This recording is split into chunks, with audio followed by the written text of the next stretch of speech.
Hello friends, स्वागत है आप सबका मेरे चैनल शॉप ट्यूटर में। पांड्या स्टोर के आज के आने वाले एपिसोड में क्या कुछ होने वाला है, इसमें क्या कुछ ट्विस्ट आने वाला है, ये हम आपको बताने जा रहे हैं। उससे पहले अगर आपने अभी तक मेरे चैनल को सब्सक्राइब नहीं किया तो मेरे चैनल को सब्सक्राइब कर लें और बेल आइकन दबा लें ताकि मेरी वीडियो सबसे पहले आप लोगों तक पहुँच सके। तो आइए शुरू करते हैं। आज के एपिसोड में हम लोग ये देखेंगे कि ऋषिता जो है वो कहती है कि देख, अब तो पूरा का पूरा मेरा है तो उसका कमरा भी मेरा ही हुआ ना। तब ये सुनकर राबी बहुत गुस्से में बोलती है कि बस करो, कितनी बेइज्जती करोगी मेरी तुम। ये तो हम लोग पहले भी देख चुके हैं कि इतने दिनों से इसी शो के बारे में दिखाया जा रहा है कि राबी जो कहती है कि मेरी कितनी बेइज्जती करोगी। और फिर देव से कहती है कि देव, तुम ऐसे ही रहोगे ना चुपचाप सुनते हुए, तुम बस सुनते ही रहो मेरी और कुछ मत बोलना।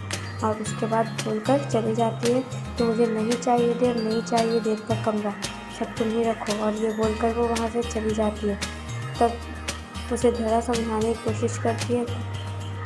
गौतम ऋषिता को समझाता है और कहता है कि तुम दोनों एक घर में हो और एक जैसे रहने की कोशिश करो, एक घर की बहुएं हो तुम दोनों। तब शिवा जो है गुस्से में कहता है कि गौतम कहता है कि क्रिश अभी के अभी सबसे बड़े होटल में रूम बुक करो।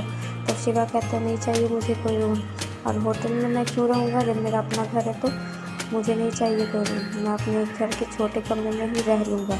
और जिन लोगों को अमीर लड़के से शादी करके बड़े कमरे में रहने का शौक़ है वो चली जाए जनार्दन के घर। तब शिवा जो गौतम जो है वो गुस्से में हाथ उठा देता है शिवा पर। तब धरा बीच में आ जाती है और चुपचाप देव सुन रहा होता है, कुछ भी नहीं बोल रहा होता है।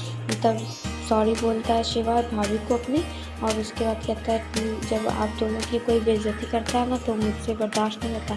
मेरी बॉडी में 440 वोल्ट का झटका दौड़ने लगता है और तो दिल करता है उसी करंट में मैं सबको डुबा दूँ। और ये बोलकर वहाँ से चला जाता है।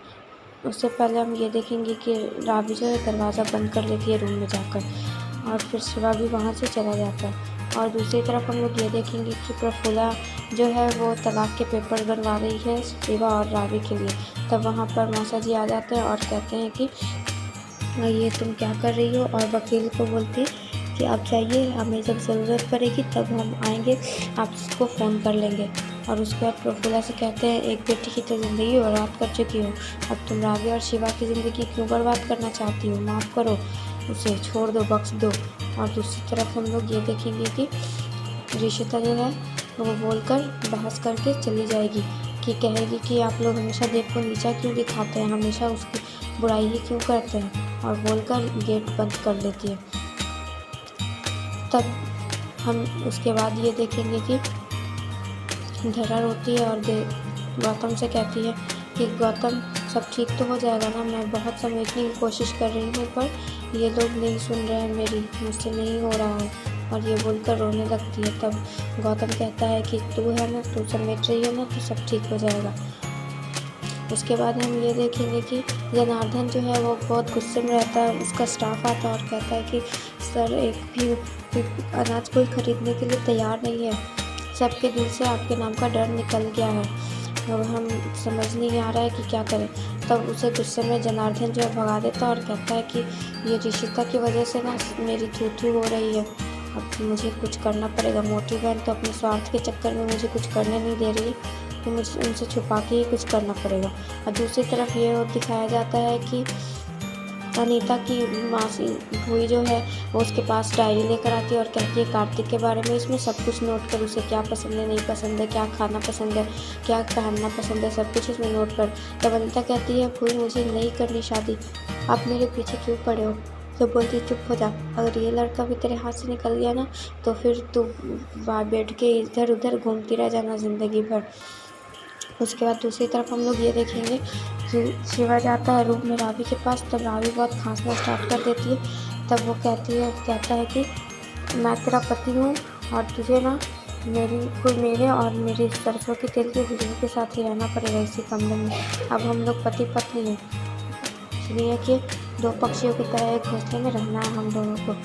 तब राबी कहती है मैं तेरे साथ कभी नहीं रहूँगी, और वो दोनों फिर बहुत झगड़ा करने लगते हैं। और जब शिवा कहता है कि चल मेरे कपड़े जाकर धो, कुएँ पर सारे कपड़े रखे हैं। बोलती है कि क्या समझता है तू, मैं तेरी नौकर हूँ, मैं तेरे कपड़े धोऊंगी।